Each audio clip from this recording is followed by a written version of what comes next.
Officers. మీకు తెలుసు, ఉద్యోగ సంఘాల నాయకులుగా 4 దశాబ్దాలు మీరు ఉన్నారు. మామూలుగా సివిల్ సైడ్ ఉన్నవాళ్ళు, యూనిఫామ్ సైడ్ ఉన్నవాళ్ళకి ఉండే తేడా. ఆయన రమణ దీక్షితులు, ఆయన ఆపర్చునిస్ట్గా ఆయన మరోసారి మేనిఫెస్ట్ అయ్యారు నిన్న. ఇప్పుడు ఆ 20-30 మంది కేసులు ఉన్నాయి కదా, నాది కూడా కల్పించండి. మీకు ఇందాక మీరు అప్పటికి జాయిన్ అయ్యారు లేదు తెలియదు, డిబేట్లో చింతామణి నాటకంలో ఒక డైలాగ్ ఉంటుంది, కలిపి చెప్పండి అని. అలా కలిపి చెప్పండి అని అడిగే పరిస్థితి సాక్షాత్ వెంకటేశ్వర పాదాల దగ్గర కొన్ని వందల మంది కోట్ల హిందువులు అసలు ఆయన అట్ట ఒక క్షణం కనిపిస్తే చాలు అనుకునే వెంకటేశ్వర పాదాల దగ్గర సంవత్సరాల తరబడి ఉన్నారు ఆయన. ఆ వ్యక్తి అలా అడగటం ఏంటి? What does it indicate? 2 different cases. ముందుగా 99 వీక్షకులకు, అదేవిధంగా డిబేట్లో పాల్గొన్నటువంటి వాసుదేవ్ గారికి, వెంకటేశ్వర రెడ్డి గారికి, రామ్ కుమార్ గారికి, మేడంకి, సత్యాన్ గారికి అందరికీ నా నమస్కారం. మనం ఇక్కడ ప్రధానంగా చూడాల్సింది పాలసీస్గా మాట్లాడాలి.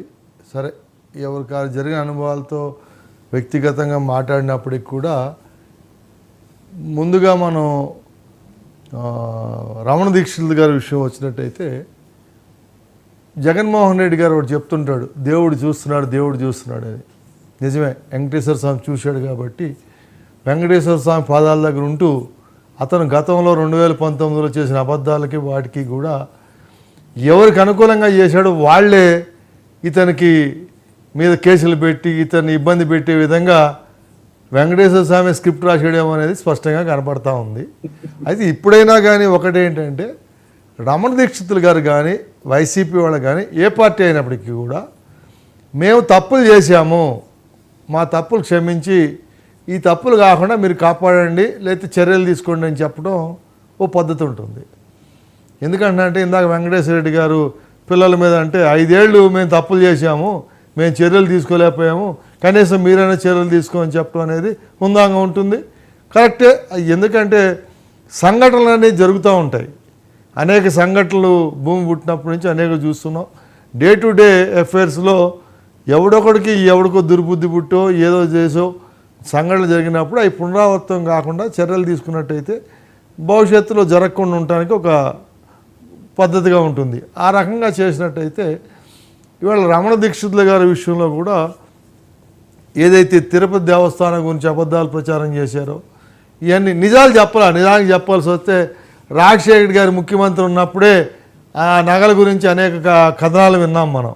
నేను వాటి జోలికి పోదలుచుకోలేదు కానీ, కాబట్టి ఏంటంటే అది శ్రీకృష్ణదేవరాయల నాయుడు ఉన్నటువంటి వజ్రవైడూర్యాలు కానీ, స్వామి అలంకరణ కొంచెం ఆభరణాలు కానీ వాటి విషయంలో మరి చాలా ఉన్నాయి. దాన్ని ఎవరు కూడా ఇది లోగుట్టు పెరుమాళ్ళ కెరుకన్నట్టుగా వాళ్ళు ఎవరు బయట పెట్టకుండా ఇవన్నీ చేయటం అనేది మనం చూసాం.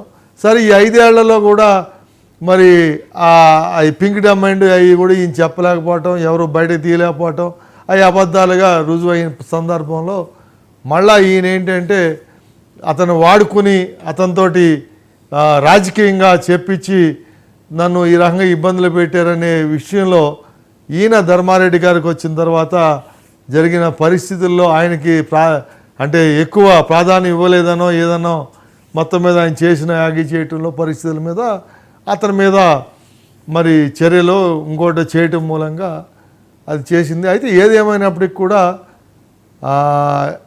ఇప్పుడు దేవస్థానంలో కానీ ఇక్కడ కానీ ఎక్కడైనా కానీ వాళ్ళ లిమిట్స్లో ఉండాలి తప్ప ప్రజలు ఇది పబ్లిక్గా వచ్చి మాట్లాడటం అనేది కరెక్ట్ కాదు. అధికారులకు చెప్పొచ్చు, ఇంకోటి చెప్పొచ్చు, కానీ వీళ్ళు రాజకీయ వేదికలుగా చేయటం తప్పు.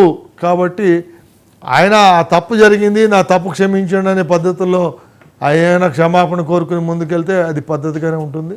సరే, ఆయన గతంలో చెప్పడానికి వెనక ఎవరున్నారో, ఇప్పుడు మళ్ళీ క్షమాపణ కోరటంలో వెనక ఎవరున్నారో మనకు తెలియదు. కానీ దాని విషయంలో ఏంటంటే పరివర్తన చెందాను, పొరపాట్లు చేయనని చెప్తే దాన్ని తీసుకోవటం ఒక పద్ధతిగా ఉంటుంది.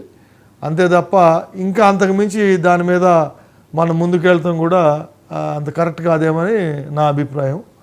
ఇకపోతే పివి సునీల్ గారి విషయంకి వచ్చినట్టయితే ఇప్పుడు ఆయన ఒక విషయం గుర్తు చేసుకోవాలి. ఏబి వెంకటేశ్వరరావు గారి మీద పెట్టిన తప్పుడు కేసుల విషయంలో, తప్పుడు కేసులను ఎందుకంటున్నానంటే కోర్టులు రుజువైంది తప్పుడు కేసులు అని చెప్పి. ఎందుకంటే కొనని సామాను మీద కొన్నావు అవినీతి జరిగిందని చెప్పి కేసులు పెట్టారో దాని విషయంలో సిఐడిగా వీళ్ళ పాత్ర కానీ మరి ఆ ట్యాంపరింగ్ ఆఫ్ రికార్డ్స్ కానీ ఇవన్నీ చూసి వాటి మీద వివరణ ఇస్తేనే ఏబి వెంకటేశ్వరరావు మీద మళ్ళా ఇంకొక ఛార్జ్ పెట్టిన మీరు మరి ఏ రకంగా ట్విట్టర్లో స్పందిస్తారనేది ఆయనకే తెలియాలి. ఎందుకంటే గతం అనేది మన షాడో లాంటిది, మన వెనకాలే వస్తుంటుంది మనతో పాటు. మన ఏదైతే నీడ మన వెనక